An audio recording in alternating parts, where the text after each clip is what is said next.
Welcome to Western Water Weekly, where we bring you the latest water and climate news from across the Colorado River Basin and beyond. We're a little late with this report, thanks to awful internet issues. We apologize for the delay. Weather-wise, it's been a wild week in the basin. Arizona kicked off the week with big news. Governor Katie Hobbs officially launched the state's new Alternative Designation of Assured Water Supply Program, or ADAS.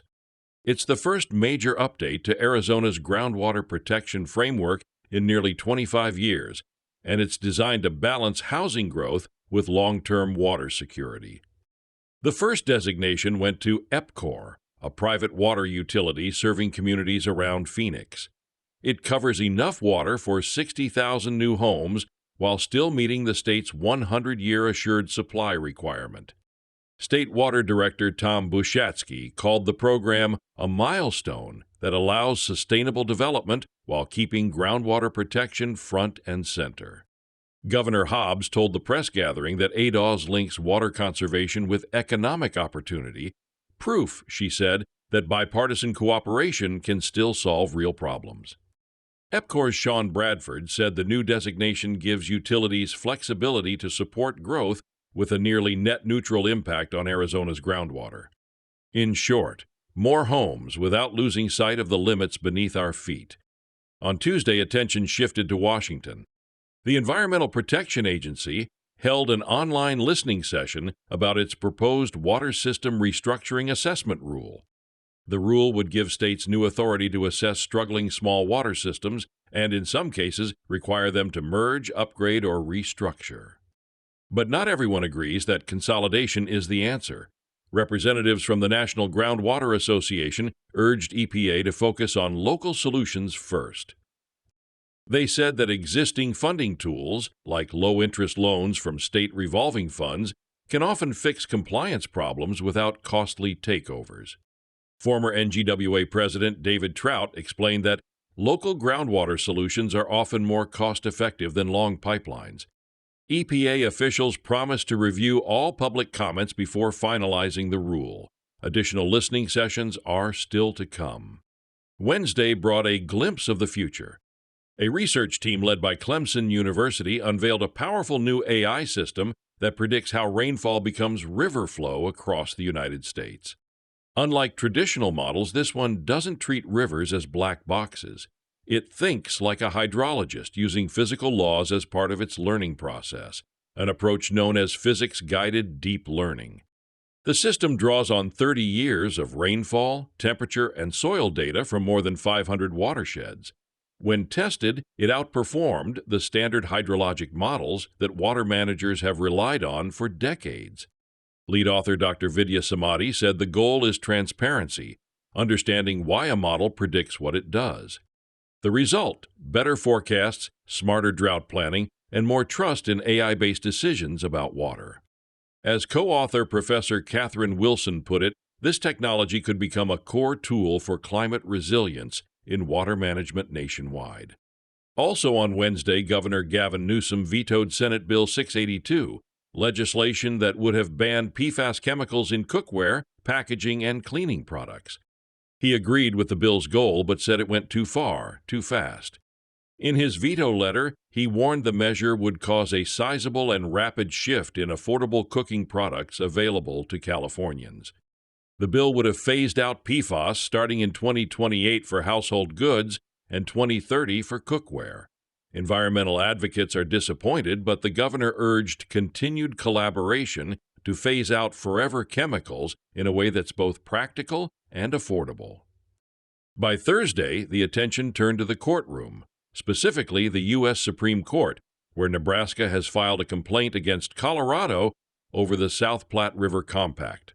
Nebraska claims Colorado has taken more than its fair share of river water and interfered with Nebraska's long-planned Perkins County Canal project. The canal dates back to 1923 and would divert up to 500 cubic feet per second of winter flows for irrigation. Nebraska argues that Colorado's groundwater recharge and augmentation plans violate the compact's delivery rules. Colorado calls the lawsuit premature, noting that Nebraska hasn't even finished federal permitting or filed condemnation cases yet. As Colorado's brief puts it, there is nothing for Colorado to interfere with. Nebraska insists the harm is real, pointing to millions of acre-feet lost and irrigation cutoffs.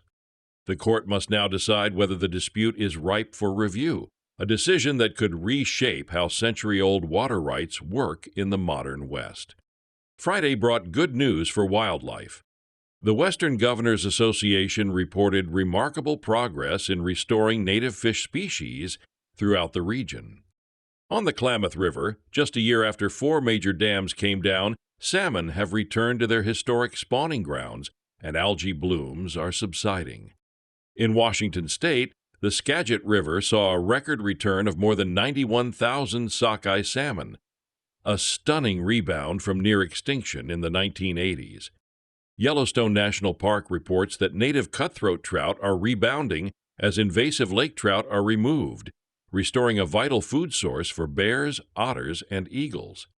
Colorado's own greenback cutthroat trout, once thought extinct, now swims again in multiple Front Range streams. And in Arizona, the golden-hued Apache trout became the first trout ever removed from the federal endangered species list after a full recovery, thanks to decades of tribal and state collaboration. Together, these success stories show that even after a century of decline, native fish can thrive again when partnerships persist. In another story, the University of Arizona released a sobering report revealing that human groundwater pumping has lowered Tucson's aquifers twice as much as natural climate shifts have over the past 20,000 years. Researchers used chemical fingerprints and isotopes from 12 wells to reconstruct water table history dating back to the Ice Age. They found that while ancient droughts changed water levels by about 105 feet, modern pumping since the 1940s has caused double that decline. Senior author Dr. Jennifer McIntosh said it plainly, "Even a really wet climate wouldn't save us.